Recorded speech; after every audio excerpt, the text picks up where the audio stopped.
ជំរាបសួរប្រិមិត្តនីតិនិទានទាំងអស់គ្នាជួបគ្នាសាជាថ្មីជាមួយនឹងការនិទានរឿងរបស់ admin ប្រិមិត្តទាំងអស់គ្នាច្បាស់ជាស្គាល់ហើយអំពីរបាំខ្មែររបស់យើងរបាំខ្មែររបស់យើងគឺជាវប្បធម៌សិល្បៈមួយដ៏សំខាន់នៃប្រជាជាតិខ្មែរដែលបានចែកចេញជា3ប្រភេទធំៗដែលទី1នោះគឺរបាំព្រះរាជទិវាគឺជារបាំបុរាណរបាំនេះត្រូវបានគេសម្ដែងសម្រាប់ព្រះរាជទិវាក៏ដូចជាអមព្រះករុណាជាដើមទី2គឺរបាំប្រជាប្រិយរបាំប្រជាប្រិយគឺជារបាំមួយដែលបង្ហាញអំពីជីវិតប្រជាពលរដ្ឋខ្មែរនិងប្រពៃណីខ្មែរនៅតាមជនបទឯទី3នោះគឺជារបាំសង្គមឬក៏របាំរបបគំនិតដែលរបាំនេះគឺជារបាំដែលចម្លងទៅតាមសាច់រឿងពុទ្ធសាសនាឬរឿងព្រេងនិទានខ្មែរជាដើមហើយសាច់រឿងរបស់យើងថ្ងៃនេះ admin នឹងនិយាយអំពីខ្សែជីវិតរបស់នារីរបាំម្នាក់ដែលនាងបានស្លាប់ដោយមិនអស់អាល័យធ្វើឲ្យប្រលឹងរបស់នាងគឺមិនស្កប់ទេគឺវល់តែម្ដងបាទតើតើជាមួយនឹងដំណើររឿងដែរគឺយើងចាប់ផ្ដើមនៅសាលាសិល្បៈមួយស្ថិតនៅខេត្តបាត់ដំបងសាលាសិល្បៈនោះគឺមានគេឈ្មោះល្បីសុសសាយមែនទែនបាទល្បីល្បាញនៅក្នុងខេត្តនិងមានសិស្សវឹកហាត់សិល្បៈបុរាណខ្មែរជាច្រើនក្នុងនោះមានសិស្សស្រីម្នាក់ដែលនាងមានឈ្មោះថាគុន្ធានាងគឺជាសិស្សរបាំឆ្នើមម្នាក់នាងមានរូបសម្បត្តិស្រស់ស្អាតមែនទែនហើយក្នុងចំណោមសិស្សទាំងអស់គុន្ធាគឺមានរូបសម្បត្តិនៃការសម្រស់ដាច់គេបាទនាងមានទេពកោសល្យតាំងពីកំណើតពិតជាមួយនឹងសិល្បៈផ្នែករបាំមួយនេះគុន្ធាគឺជាក្មេងកំព្រាម្នាក់នាងបានធំធាត់ឡើងនៅក្នុងសាលាសិល្បៈមួយនេះដោយមានការយកចិត្តទុកដាក់និងភាពឧស្សាហ៍ព្យាយាមរបស់គុន្ធានាងគឺជាមនុស្សម្នាក់ដែលគ្រប់គ្នានៅក្នុងសាលាតែងតែស្រឡាញ់ចូលចិត្តរាប់ទាំងលោកគ្រូអ្នកគ្រូជាដើមដោយសារតែសម្រស់ស្រស់ស្អាតរបស់នាងត្រូវបាននាយករងសាលាចាប់អារម្មណ៍ជាខ្លាំងហើយថែមទាំងលួចស្រឡាញ់ទៅលើគុន្ធាទៀតផងលោកសុផាតគាត់គឺជាគ្រូបង្វឹកសិល្បៈបុរាណខ្មែរមួយរូបផ្នែកបុរសហើយគាត់ក៏ជានាយករងសាលាផងដែរគាត់តែងតែលួចមើលគុន្ធាវឹកហាត់ជារឿយៗគាត់បានចាប់អារម្មណ៍ទៅលើនាងយ៉ាងខ្លាំងតែអ្វីដែលអ្នកទាំងអស់គ្នាមិនដឹងនោះគឺសុផាតមិនមែនជាមនុស្សនៅទំនេរឬក៏កំឡោះនោះទេប៉ុន្តែសុផាតគឺគាត់មានប្រពន្ធរួចរាល់ហើយថែមទាំងមានកូន2នាក់ទៀតប៉ុន្តែសុផាតគឺជាមនុស្សដែលខលខូចគាត់តែងតែមានលួចលាក់មានស្រីខាងក្រៅរហូតអញ្ចឹងណាប្រពន្ធរបស់គាត់ហ្នឹងគឺត្រូវគេបានស្គាល់ថាគឺជាកូនមន្ត្រីរាជការម្នាក់ក្នុងខេត្តគាត់គឺជាកូនអ្នកមកពីគ្រួសារមានមុខមាត់មួយរូបក្នុងខេត្តផងដែរពេលតណាមកណាក៏តែងតែមានអង្គរៈទៅមកជាមួយគ្រប់ពេលហើយអមជាមួយនឹងឡានទំនើបផងដែរថ្ងៃមួយហ្នឹងគឺសុផាតបានដើរកាត់បន្ទប់វឹកហាត់ហើយគាត់នឹងបានឃើញគុន្ធាកំពុងតែវឹកហាត់គាត់បានឈរមើលការហាត់រាំរបស់នាងពីមួយសន្ទុះក្រោយមកសុផាតបានទះដៃនឹងនិយាយបានថារាំបានស្អាតមែនតើលើកទឹកចិត្តនេះស្ទាយញ៉ែគុន្ធាក៏បានជប់រាំហើយញញឹមនិងនិយាយទៅកាន់សុផាតថាអរគុណលោកគ្រូគុន្ធានិយាយទៅកាន់សុផាតអរគុណលោកគ្រូដោយសារតែក្នុងន័យគោរពដោយសារតែសុផាតហ្នឹងគឺជានាយករងសាលាផងគឺគុន្ធានិយាយពាក្យគួរសមបែបនេះពួកគេទាំងពីរហ្នឹងគឺជជែកគ្នាលេងមួយសន្ទុះធំសុផាតក៏បានសុំលេខទូរស័ព្ទរបស់គុន្ធាគឺអត់បានគិតច្រើនតែគឺនាងឲ្យតាមធម្មតាដោយសារតែក្នុងន័យមនុស្សស្គាល់គ្នាយប់ឡើងសុផាតបានខលទៅគុន្ធាពួកគេបាននិយាយគ្នាយ៉ាងយូរហើយការខលក៏ដូចជាការនិយាយគ្នាគឺជារៀងរាល់យប់តែម្ដងរហូតដល់ពួកគេបានយល់ចិត្តគ្នានិងចាប់ផ្ដើមស្រឡាញ់គ្នាប៉ុន្តែគុន្ធាគឺមិនដឹងទេថា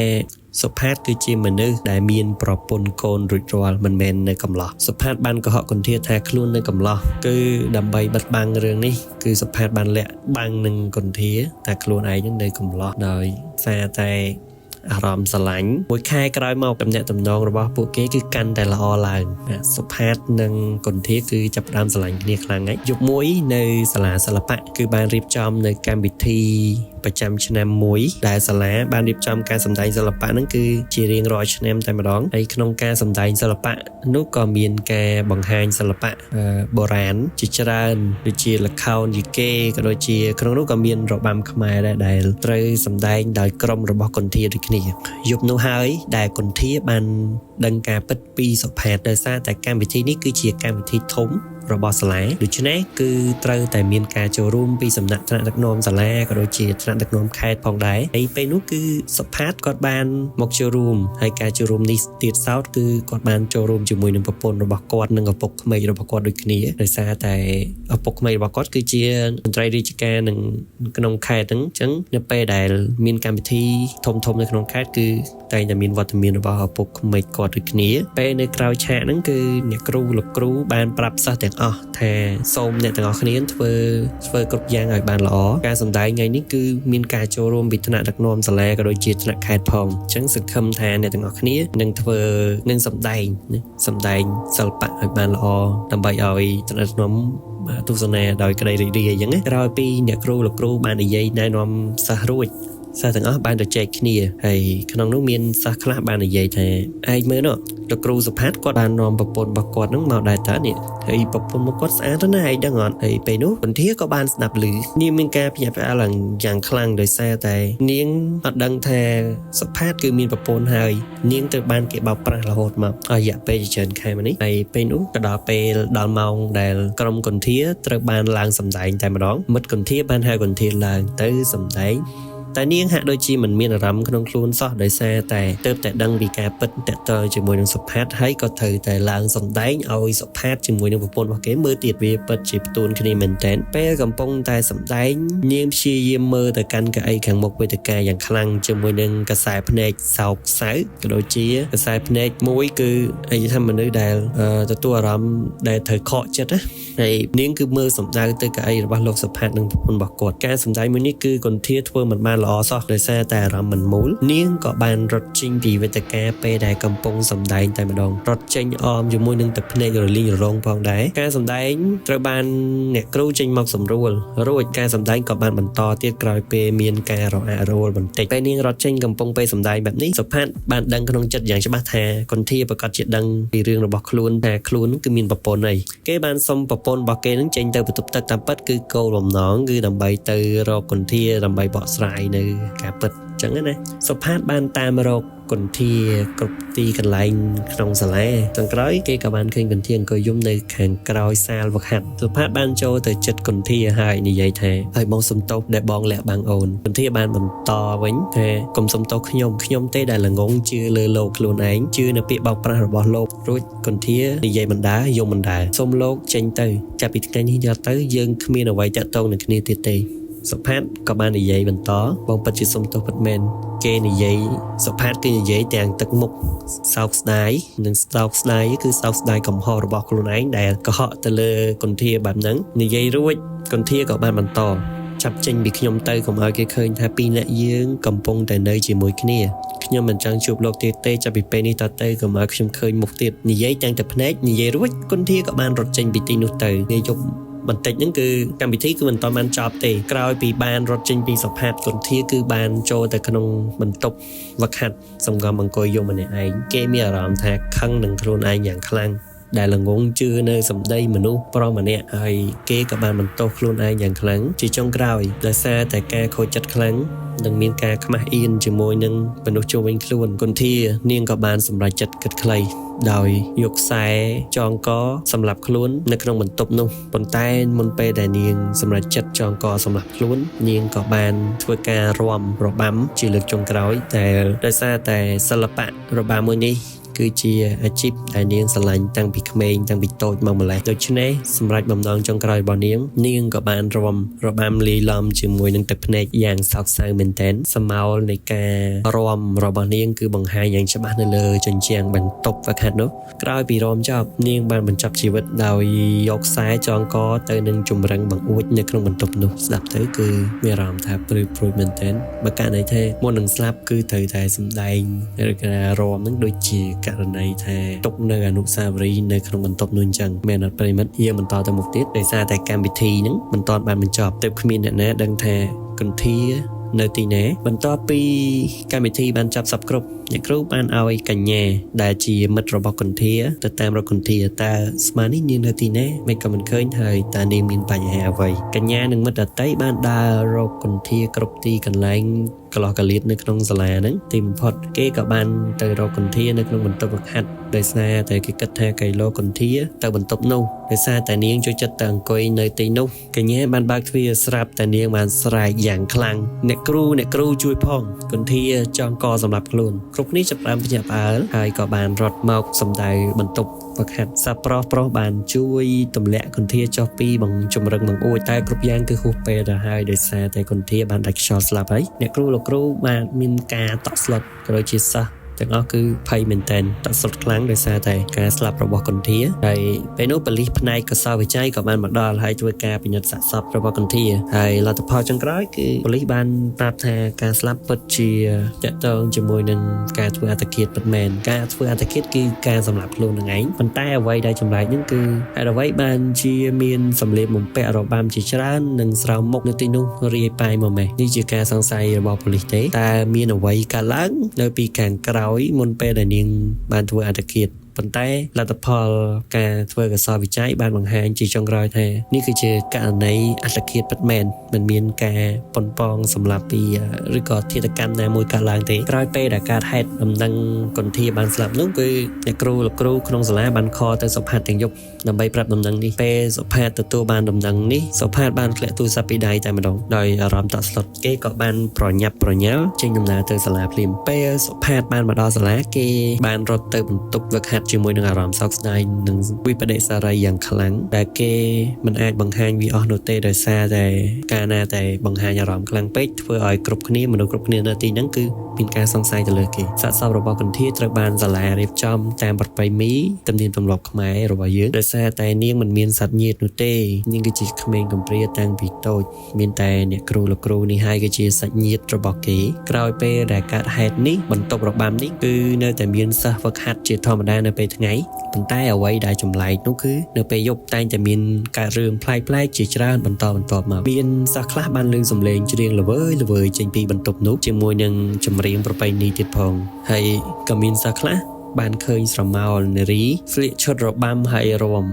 នៅលើជញ្ជាំងនិយាយគឺព្រឺរ៉ូមែនទែនហើយសិស្សខ្លះទៀតក៏បានឮសំឡេងមនុស្សស្រីកំពុងអង្គុយយំខ្សឹកខ្សួលទៀតផងនាពេលយប់ដោយសារតែបន្ទប់នោះនៅក្នុងសាលាហើយសាលានោះគឺមានបន្ទប់ស្នាក់នៅសិស្សស្នាក់នៅច្រើនដែរយប់ឡើងគឺមិនមានអ្នកណាគេហ៊ានដើរកាត់នៅបន្ទប់នោះទេដោយសារតែពួកគេហ្នឹងគឺជួបរឿងប្លែកជាប់គ្នាជាច្រើនមែនតើយប់មួយគឺអ្នកគ្រូចន្ទថាដែលជាគ្រូផ្នែករបាំគាត់បានផ្លេចកាបូបរបស់គាត់នៅក្នុងបន្ទប់នោះហើយពេលនេះគឺនាឡិកាបានបង្ហាញថាម៉ោង 9 យប់គាត់ក៏បានចូលទៅយកកាបូបជាធម្មតាប៉ុន្តែអ្វីដែលមិនធម្មតានោះគឺបានកើតឡើងហើយក្នុងកំឡុងពេលដែលគាត់យកកាបូបហ្នឹងស្រាប់តែគាត់ឮសំឡេងភ្លេងមិនឮឡើងគាត់ក៏គិតថាប្រហែលជាគាត់ឬក៏សិស្សភ្លេចបិទ Bluetooth speaker ឲ្យមើលទៅពេលដែលហាត់ចប់គាត់ក៏បានដើរទៅតុដែលដាក់ speaker នោះហើយអ្វីដែលគាត់ឃើញ speaker គឺបានបិទទេមិនបានបើកទេគាត់ក៏មានការនឿយឆ្ងល់មែនទែនថា speaker បិទទេហេតុអីក៏ឮសំឡេងប្រហែលជាអារម្មណ៍របស់គាត់ឯងមើលទៅគាត់ក៏បានត្រឡប់មកយកកាបូបវិញស្រាប់តែបានឮភ្លេងម្ដងទៀតហើយឮភ្លេងបែបនេះគឺគាត់មានអារម្មណ៍ឆ្ងល់ម្ដងទៀតហើយសំឡេងលើកនេះដែលគាត់ឮនឹងគឺអមជាមួយនឹងសំឡេងមនុស្សទៀតបន្តស្រែកបន្តតាមរយៈសាច់ភ្លេងថាណយអូ my god ធម្មតាពេលដែលយើងរាំគឺក៏ហាត់របាំគឺតែងតែមានឮសូរសំឡេងគេស្រែកថាណយអញ្ចឹងណាសំឡេងហ្នឹងគឺធ្វើឲ្យអ្នកគ្រូព្រឺរ៉ូមែនតើអ្នកគ្រូគឺគាត់ចាប់ផ្ដើមមានអារម្មណ៍មិនស្រួលហើយដោយសារតែនៅក្នុងបន្ទប់សាលគឺមានតែគាត់ទេគាត់ក៏បានបញ្ញាប់ចេញពីបន្ទប់នេះយ៉ាងលឿនក៏រត់តែម្ដងតែទ្វារហ្នឹងបែរជាបើកអត់ចេញគាត់ភ័យខ្លាំងណាស់ដោយសារតែសំឡេងហ្នឹងគឺលឺខ្លាំងទៅហើយក៏មានសមោមនុស្សស្រីរាំរបាំទៅមុខគាត់ទៀតគាត់ភ័យខ្លាំងគាត់បិទភ្នែកផងសូត្រធម៌ផងរងាប់ផងបថោកុំធ្វើអីកូនចៅគ្រាន់តែសុំតែមកសុកទេកូនចៅភ្លេចកាបូបហើយកូនចៅសុំយកកាបូបទៅវិញកូនធ្វើបាបកូនចៅអីគាត់ភ័យមែនតើសំឡេងភ្លេងក៏បានបាត់គាត់ក៏បានបើកភ្នែកវិញហើយគាត់មើលជុំវិញបន្ទប់គឺមិនឃើញអ្វីទេគាត់ក៏បានបើកទ្វារចេញពេលដែលគាត់បើកទ្វារចេញហ្នឹងហើយព្រលឹងគន្ធាគឺនៅមុខគាត់ដែលបង្ហាញនៅទឹកមុខគួរឲ្យខ្លាចធ្វើឲ្យគាត់ស្រែកយ៉ាងខ្លាំងថាខ្មោចលងជួយផងខ្មោចលងគាត់ក៏បានសន្លប់គាត់ស្រែករហូតដល់សន្លប់នៅមុខបន្ទប់ហ្នឹងហ្មងលុះពេលដែលគាត់ដឹងខ្លួនឡើងវិញគាត់គឺនៅក្នុងបន្ទប់កូនសិស្សគាត់បានសួរថាមានរឿងអីហើយកញ្ញាដែលជាសិស្សរបស់គាត់ហ្នឹងដែលជាមិត្តភក្តិរបស់គន្ធាបាន ប្រាប់ថាពួកយើងបានឃើញអ្នកគ្រូសន្លប់នៅមុខបន្ទប់វឹកហាត់តែអ្នកគ្រូមិនស្រួលខ្លួនឬក៏យ៉ាងណាអ្នកគ្រូចន្ទថានិយាយទាំងមុខសុចស្លាំងហើយរៀបរាប់ដំណើររឿងទាំងអស់ដែលគាត់បានជួបកាលពីយប់មិញទៅកាន់សិស្សទាំងអស់គ្នាស្ដាប់រួចកញ្ញាបាននិយាយថាស្ទើរតែមិនគួរជឿថាមានរឿងកើតឡើងបែបនេះនៅក្នុងសាលារបស់យើងអ្នកគ្រូដោយសារតែមួយរយៈនេះគឺសាលារបស់យើងបានជួបរឿងប្លែកៗជាច្រើនក្រោយពេលដែលគន្ធាបានស្លាប់ហើយកញ្ញាក៏បានគិតថាតើមានមូលហេតុអ្វីទៅទើបធ្វើឲ្យគន្ធាសម្រេចចិត្តគិតខ្លីបែបនេះនាងគាត់តែគិតក្នុងចិត្តតែប៉ុណ្ណោះសាច់រឿងរបស់យើងគឺកាត់មកដល់នីសុផាតវិញរឿងនេះគឺបានដឹងទៅដល់សុផាតហើយសុផាតក៏បានកោះប្រជុំជាមួយនឹងគណៈគ្រប់គ្រងសាលាដើម្បីជជែកពីរឿងនេះដើម្បីសុវត្ថិភាពសិស្សក៏ដូចជាអ្នកគ្រូលោកគ្រូក្នុងសាលាអង្គប្រជុំបានសម្រេចចិត្តជារួមគឺបិទបន្ទប់នោះចោលមិនឲ្យអ្នកណាចេញចូលក្នុងបន្ទប់វឹកហាត់នោះតទៅទៀតទេការដែលបិទបន្ទប់ហ្នឹងវាមិនមែនជាជំរើសមួយដ៏ប្រសើរនោះទេវាកាន់តែធ្វើឲ្យមានរឿងរ៉ាវកាន់តែច្រើនជាងមុនទៅទៀតជារៀងរាល់យប់គេតែងតែឮសំឡេងភ្លេងមិនដែលដាច់ឮជារឿយៗតែម្ដងហើយពេលខ្លះក៏ឮសំឡេងមនុស្សស្រីស្រែកជួយទៀតផងថ្ងៃមួយសុផាតពិតជាចង់ដឹងមែនតើថាតើដូចពាក្យដែលសាសក៏ដូចជាអ្នកគ្រូនឹងនិយាយតែអត់ថាពលឹងរបស់គន្ធាគឺមិនទៅណាទេគឺនៅក្នុងបន្ទប់នោះគាត់ក៏ដើរទៅកាន់បន្ទប់វឹកហាត់នោះហើយគាត់បានបើកទ្វារចូលថ្នមនិងសម្លឹងមើលឆ្វេងស្ដាំនិងបានមើលទៅជុំវិញបន្ទប់តែបន្ទប់សុវត្ថិភាពបន្ទប់ហ្នឹងគឺមានសភាពបែបណាអីចឹងណាស្រាប់តែគាត់ងាកមកវិញគាត់បានឃើញសមោលមនុស្សស្ទង់នៅបង្អួចបានដើរទៅជិតបង្អួចនោះហើយពេលនោះពលឹងរបស់គន្ធាបានងើបមកច្របាច់កសុផាតទាំងកំរោលតែម្ដងដែលនាងនិយាយថាពេលនេះលោកមកហើយលោកសំតែស្លាប់ហេតុអ្វីលោកយកបេះដូងខ្ញុំមកជន់ឈ្លីបែបនេះលោកមានចិត្តជាមនុស្សដែរទេហេតុអ្វីក៏ហក់ខ្ញុំពលឹងគន្ធាបានច្របាច់កសុផាតយ៉ាងខ្លាំងបន្ទាប់មកនាងក៏បានលែងដៃសុផាតក៏បានដួលទៅនឹងដីគាត់គឺថប់ខ្យល់មែនទែនពិបាកដកដង្ហើមយ៉ាងខ្លាំងដោយសារតែគន្ធាច្របាច់កហើយសុផាតបាននិយាយថាសំទោសដោយសារតែបងទៅអូនខ្លាចជាបែបនេះគ្រប់យ៉ាងវាជាកំហុសរបស់បងសំនឹងស្លាប់អូនសម្លាប់បងមកការនិយាយបែបនេះគឺធ្វើឲ្យប្រលឹងគន្ធាហ្នឹងគឺមានការខឹងសម្បាកាន់តែខ្លាំងហើយក៏បានស្ទុះទៅច្របាច់កសុផាតម្ដងទៀតនាងនិយាយថាកុំបន្ទោសខ្ញុំលោកជាអ្នកបង្ខំទេពេលនោះនាងបានដល់ពេលវេលាល្អពីមុនជាមួយនឹងសុផាតជាចុងក្រោយនាងក៏បានលែងដៃម្ដងទៀតសុផាតក៏បានដួលទៅនឹងដីហើយនិយាយថាបងសង្ឃឹមថាអូននឹងអភ័យទោសដល់បងអូនរងាប់ចិត្តទៅហើយទៅចាប់ជាតិសាជាថ្មីកុំសាងអំពើបាបបែបនេះទៀតអីបងនឹងធ្វើបុណ្យឧទ្ទិសកុសលដល់អូនសូមអូនទៅកាន់ទីស្ងប់សុខជាមួយនឹងអំពើល្អដែលអូនបានសាងកន្លងមករឿងរបស់គន្ធានឹងគឺបានយំយ៉ាងខ្លាំងដោយសារតែនាងមានការសោកស្ដាយខ្លាំងណាស់ដែលជឿជាក់ទៅលើមនុស្សខុសហើយបើប្រាស់នាងម្ដងហើយម្ដងទៀតនាងបាននិយាយថានេះជាកំហុសរបស់ខ្ញុំដែលជឿទៅលើលោកនាងនិយាយបណ្ដាយំបណ្ដាចុងក្រោយគឺនាងក៏ព្រមឲ្យហោសកម្មឲ្យសុផាតមួយរំពេចប្រលឹងរបស់នាងគឺបានរលាយបាត់តែម្ដងសុផាតក្រោយតែពីខេត្តជួបហេតុការណ៍នេះហើយគាត់បាននិមន្តព្រះសង្ឃមកបាំងស្គលនៅក្នុងសាលាក៏ដូចជានិមន្តព្រះសង្ឃប្រោះព្រំក្នុងសាលាផងដែរដើម្បីឧទ្ទិសកុសលផលបុណ្យទាំងអស់ទៅដល់គន្ធានិងធ្វើឲ្យព្រលឹងគន្ធាគឺបានទៅទីស្ងប់សុខហើយចាប់ពីពេលនោះមកបន្ទប់នោះគឺត្រូវបានបិទទ្វារជារៀងរហូតបន្ទប់នេះគ្រាន់តែទុកសម្រាប់ផ្ទុកនៅសម្ភារៈរបាំតែប៉ុណ្ណោះរបស់សាលាតាំងពីពេលនោះមកគឺរឿងរ៉ាវទាំងអស់ហ្នឹងគឺបានរលាយបាត់សាបសូន្យទៅហើយសាច់រឿងរបស់យើងក៏ឈានចូលមកដល់ទីបញ្ចប់ដូចគ្នាអរគុណអ្នកទាំងអស់គ្នាដែលបានស្ដាប់នៅ podcast មួយនេះអរគុណច្រើន